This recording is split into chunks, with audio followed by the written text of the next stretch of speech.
The feedback was it was just too cumbersome. As Jay Wilson would love to say, this interface looks like a systems developer came up with it. It's just too much information all at once. Also, the bottom ended up being confusing. Initially, we had wanted to have varied lengths of time for how long an item would take to be crafted. Sometimes, I think at one point we kicked around like days. And again, on paper, that sounds awesome. Wow, this item's so awesome. It takes forever to make. Not so much when you're playing the game. So we go back to our first goal. Got to make it simple. So what we did was, as much as we liked having the imagery per item, so you kind of knew what you were going to make, it caused too much space. So we simplified it into just a list of items. The queue is now just a progress bar behind that listing, and the bottom detail has all the requirements that you need. And any other information is on mouse over on the item listing, so that it's also consistent with the way we convey information across the rest of the game. And with that, I'm going to hand it off to Pete. So now that you know how to interact with them, you can see where you go to find them.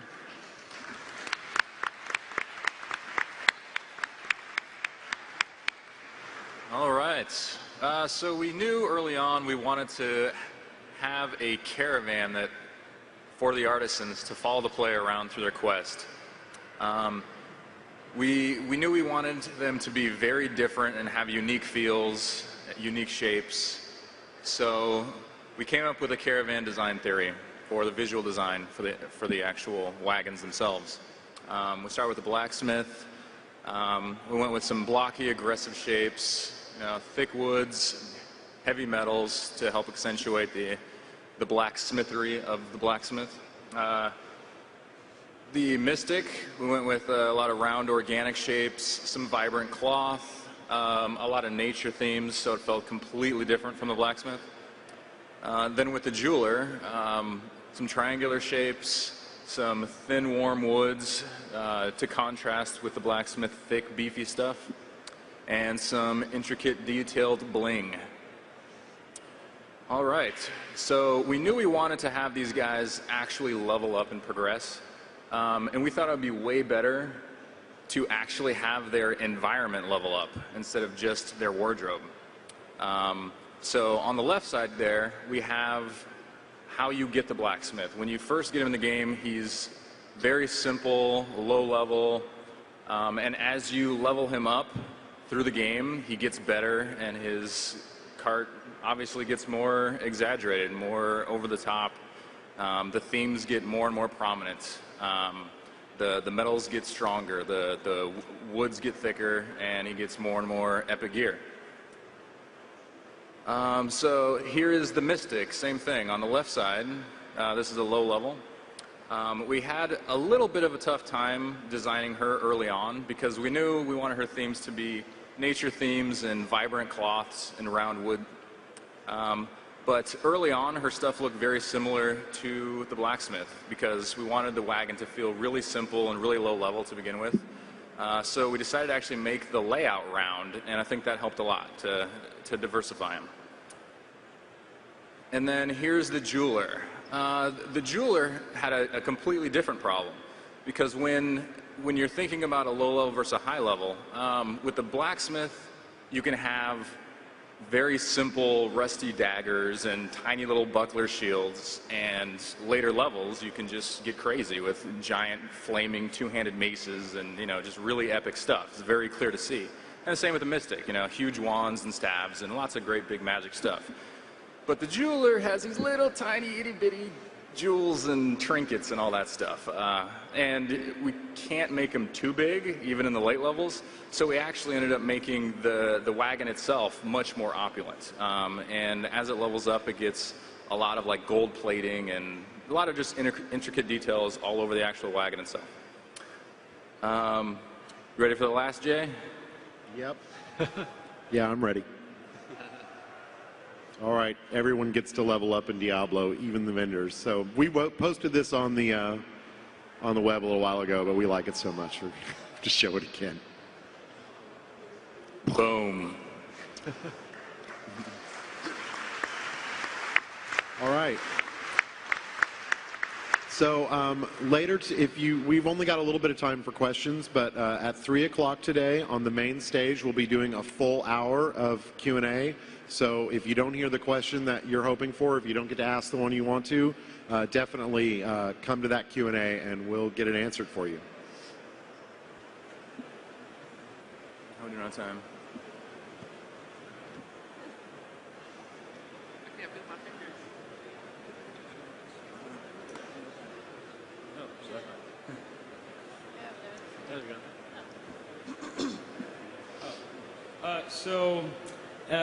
Last BlizzCon, I asked you about gem wards, by putting gems into armor with multiple sockets and getting a new effect, like moon wards and 10.0. And just wondering, at Gamescom you said you liked the idea and you write it down. I was just wondering, how is that progressing? Like, did you like that idea when you talked about it with your team?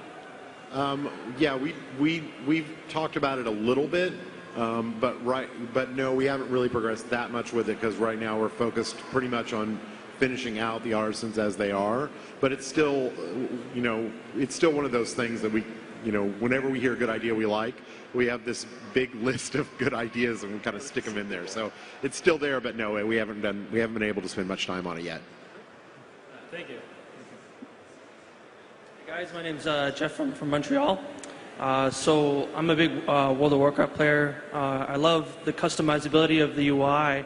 I was wondering how much of the UI is customizable within Diablo 3. I'm sorry to disappoint you, sir. There will be no customizing of the UI in Diablo 3. There's a very good reason for that, though. Jay, you want to handle that? I'm sorry? There's a very good reason for that. Yeah, I mean, UI and customization mods in general are awesome. Like, we love it, but the problem that World of Warcraft had was their game got shifted by the whole mod community. And really for them, that was fine. That was their expectation. That's what they wanted. But for us, what we don't want is for Diablo to be shifted from the straightforward, simple, easy-to-play game that it is to a much more complex game, because that's what UI mods do. They add complexity. And at a certain point, they become a requirement. So we never wanted that for Diablo.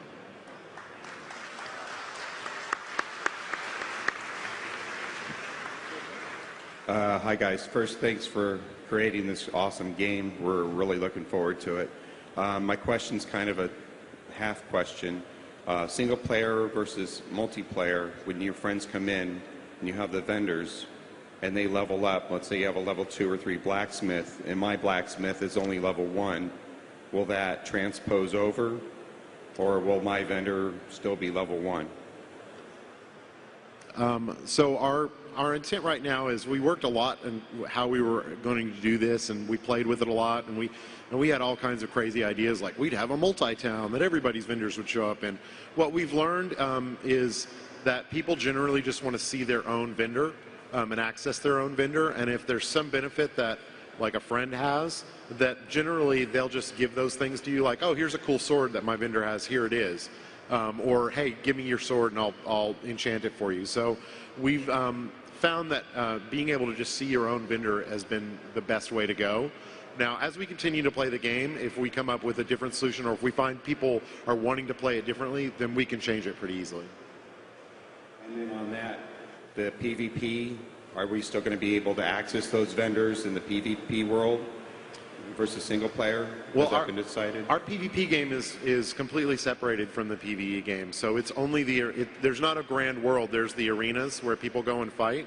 And we did that intentionally because we don't want PvP game balance to ever dictate PvE game balance. It's all about co-op and monster killing for us. We never want to nerf a skill because it's too powerful in PvP. So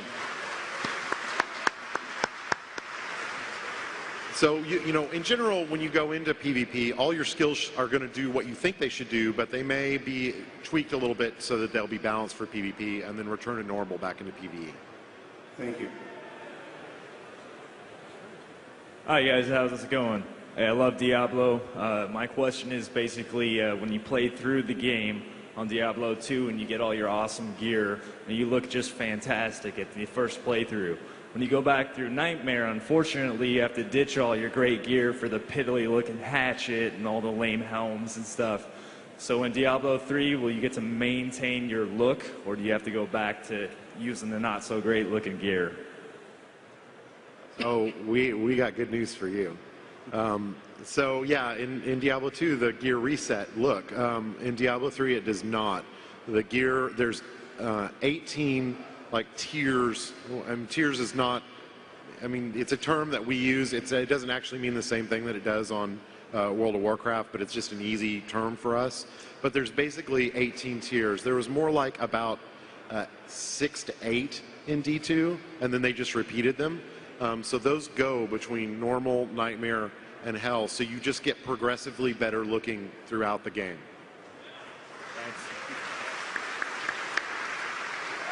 Letting everyone know we have time for a few more questions. In case you don't have time to ask a question, we will have Diablo 3 open Q&A at 3 p.m. at the main stage. Hey guys, my question's about the dyes. You said that you acquire rare dyes and everything.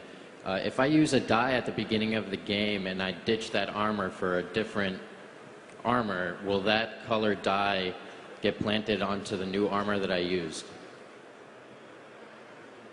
So no, it won't. And part of the reason for that is we want to make sure that there are always, there's always a reason to look for more. Like if you found one black dye and then never needed it again, that would kind of make it not that interesting next time it dropped. But it's not just that you don't just dye one part of your armor. It's important to note that you can dye your pants different from your jacket, different, you can dye a lot of different pieces of armor. So you will need to, if you acquire new armor, you'll need to dye that again.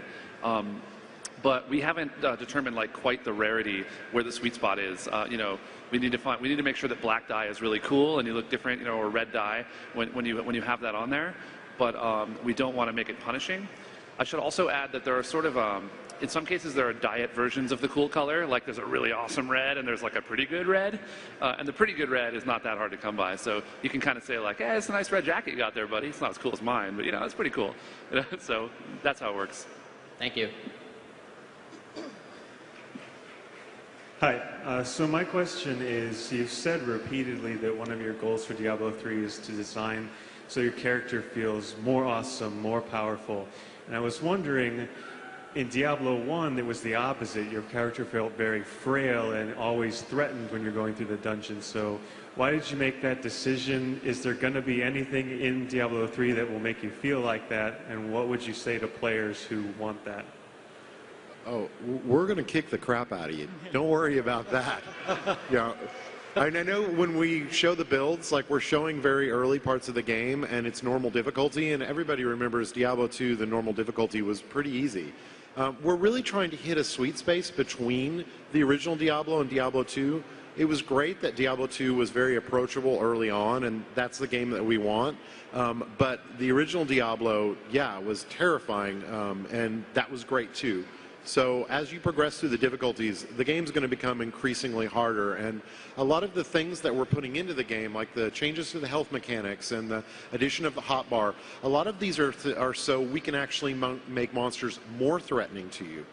In Diablo 2, if you could just potion spam and town portal away from every threat, you actually never felt that threatened. So that's why we're trying to fix all those issues in Diablo 3, so that when you go into hell difficulty, you're terrified. So definitely, you don't need to worry about that. Thank you.